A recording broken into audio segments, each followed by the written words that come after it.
So I have something pretty cool for you today. There's a few moves in jiu-jitsu that have really flamboyant names, and this is one of them. But they're named that way for a good reason, because they're a little bit more stylish in how you perform them. They're more off-kilter, things you probably haven't seen before. This one we have here today is called the Scorpion Deathlock from the back.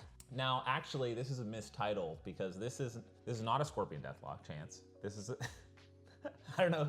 Who titled this? This is a move that I actually created from the back. This is a submission system that I have never released. It's similar to a Scorpion Deathlock. We can call it that. I don't need to like put my stamp on everything, but this position is a very, very powerful back submission. So most people would think you can only really do like bow and arrow chokes or arm bars or reverse triangles from the back, but there's a whole shoulder lock system from here that then transitions into a rib crush. So that will be the following video. And I'm really proud of this one. And you can actually see me hit this move live against Bones Jones at the Nogi Pan Ams 2019. Nogi Pan Ams, me versus Bones Jones, Nogi. I hit this shoulder lock submission. And it's a shoulder lock slash wrist lock combo attack that, if they defend properly, turns into this mounted figure four rib crush smash move. It's pretty wonky, but it works really well. I'll leave it there. Take a look at the video. You're gonna like this one a lot. The key here, though, is just to recognize when they're kind of doing that escape. As I feel him fall to this side and he wants to maybe start pushing at my legs and I feel this hook leaving, I'm gonna have to grab my ankle and figure four it high. So I'll bring my ankle up into his lower rib. So above his hip, if you feel his hip bone, that's gonna be painful on your leg. So kind of pull it up high above his hip bone so it cuts right into his abdomen. Lock that there, and then we're looking for this hook. And then once I get this hook elevated, I can kind of relax the figure four if I have to. And then as he tries to extend away, it actually tightens it again. So it feels like there's potentially escape, and then as he extends his back away, I get this hook. And I know someone's gonna ask, maybe in the video, on the comments or something, like, oh, why would he try and get away? Well, the thing is, he's already trying to get away. He wants to clear that hook, and he's gonna be doing this anyway, so I just figure four here like this. He was already going in that direction, but once I lock this hook up, if he continues in that direction, he's fallen into another trap. And he only realizes it usually once I get this full extension here. Yeah. And that's the danger here. And now he can't turn away or into me. If he tries to turn away, it's like he can't unlock this hook. So this is like a reverse twister, like a reverse figure four twister hook. It's kind of an abstract position, but just think about it as like just a way to keep on someone's back, even at the last second. So now as he's trying to figure out what to do about my feet, I'm gonna be attacking this arm. So the first thing we wanna do is control it with the arm nearest his head with a hugging position like this. So that when I grab like this, it's most likely he's gonna try and control his hands together, okay? And that's good for me, because if he's reaching down for my feet, he might be able to do some funny business and maybe unhook. It's still pretty tough, as you can see, but I don't want him to start thinking about it. So I'm gonna start trying to attack this hand. So I grab here and I start reaching for his hand. And this is just for me trying to set up like a wrist lock. So if he starts reaching, I can potentially try and get a wrist lock at the same time. He'll quickly lose interest in that leg and probably go back to his wrist, right? So the submission here is mainly trying to look for a wrist lock to be annoying here. But what ends up happening is as he tries to tuck his elbow down like this, I can control at the wrist here. And as I control at the wrist, he's trying to tuck his elbow and defend, and I'm trying to push and break these grips. And now his elbow is extended, and it's actually at a very uncomfortable angle. It's like a shoulder lock. If he had kept his elbow high and I broke this grip, there's no shoulder lock there yet. But a lot of times when I hook here at the elbow, they tuck the elbow down like this. I'm extending here. I'm looking to break the grip like this. And then I can just lean into it, and that can potentially tap people. But what we really want to do is scoop his elbow and pull it onto our chest. Okay?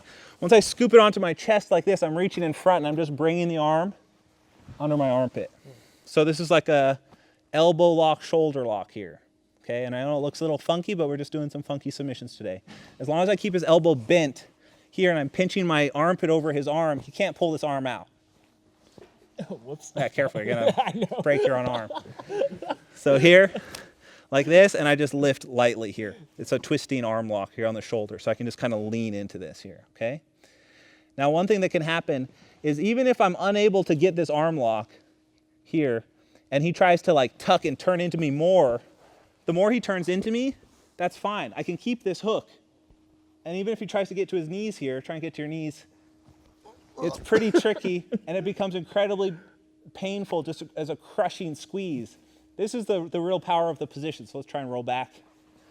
If you allow someone to bring this arm down and try and like hug your body, this is the best. I just like let them here. And the second they get to their knees, they realize it was a mistake. And you'll feel this pressure when you try this. And as that happens, you can go to a really crazy mount position from there. But let's just focus on the arm lock first. So let's say we do this, we're looking for the submission. I'm trying to get his wrist to make it look like I want to wrist lock him here.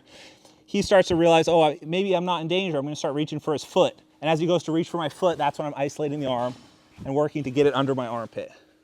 Okay? In the event that he just keeps his hands together and doesn't try and escape, that's fine. I'll just stay here. You know, I can wait. I'm still in control. I had those 4 points. I'll be here all day. And I can keep fighting for this arm, trying to potentially put pressure on the shoulder. Even if he keeps his hands clasped, I can actually reach my arm through and bring it anyways. So the idea is we want to get this arm with the elbow on our lower stomach and the wrist in our armpit. This is the position we're going to be able to finish him here. And of course, we're kind of playing around with the idea that maybe we can wrist lock him the whole time. You just keep him guessing. It's unlikely. It's not unlikely. I tap people mostly with the wrist lock actually, but for people who aren't as well versed in wrist locks, it's good to just be annoying so he has something to think about until we can get this opportunity to finish, okay? So we'll do this on the arm. Focus on keeping this leg nice and locked. Make sure your calf is up over his hip.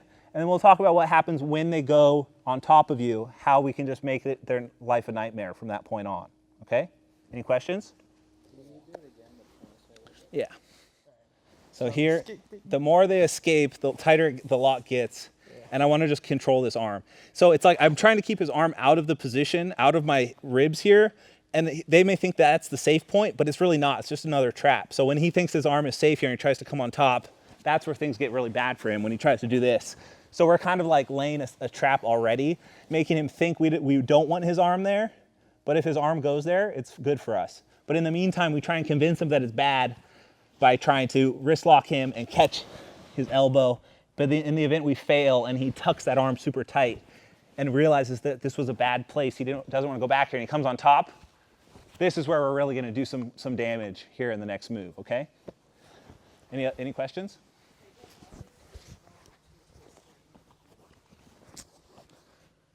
I would say maybe it's a little hard. No, it's not harder. It's not harder, and it's much harder to escape because there's a lot of friction. It's pretty easy to lock up a twister gi or no gi. It's harder to maintain a twister no gi because there's no friction, or there's much less friction, all right? All right, guys, let's try it. 1, 2, 1, 2.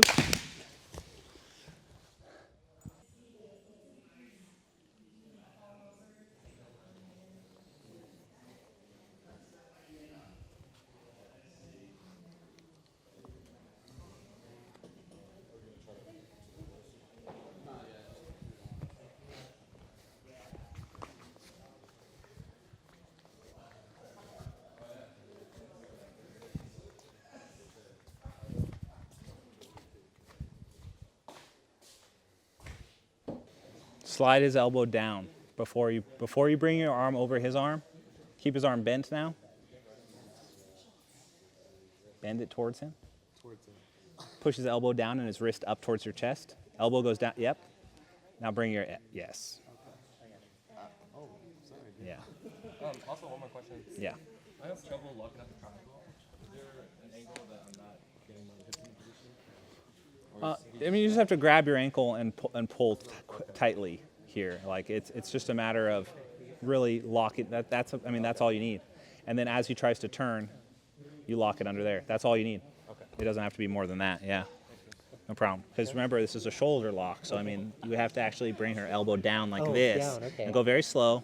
But we want to be able to block her arm from extending here. And what You just keep your elbow tight, and then this hand just reaches up to like this, and then we just very carefully, yeah. So I have to, okay, thank you. Yep. So elbow. That's good, good. And so when you're ready to try and do the arm lock, yeah, it's high control by the wrist, kind of shove his elbow down into your stomach with your right hand, and then we're looking to bring that wrist under our far armpit. So how are you going to do that? If his hands are together, you can just bring your elbow right through over the top and through. Yep, just like that. That would be very effective. And then keep your elbow pinched down. Otherwise, if you don't pinch your elbow down, he could just straighten the arm. So you got to actually like pinch it or cup it in some way to make sure he can't straighten that arm. And you're just leaning back and lifting that elbow.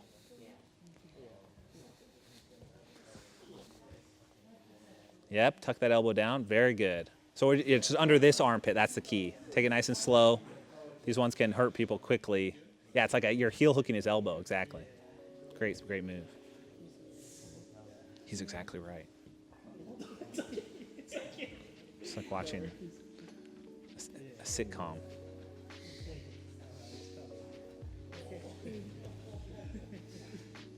You need a laugh track. It's like such cute little interactions.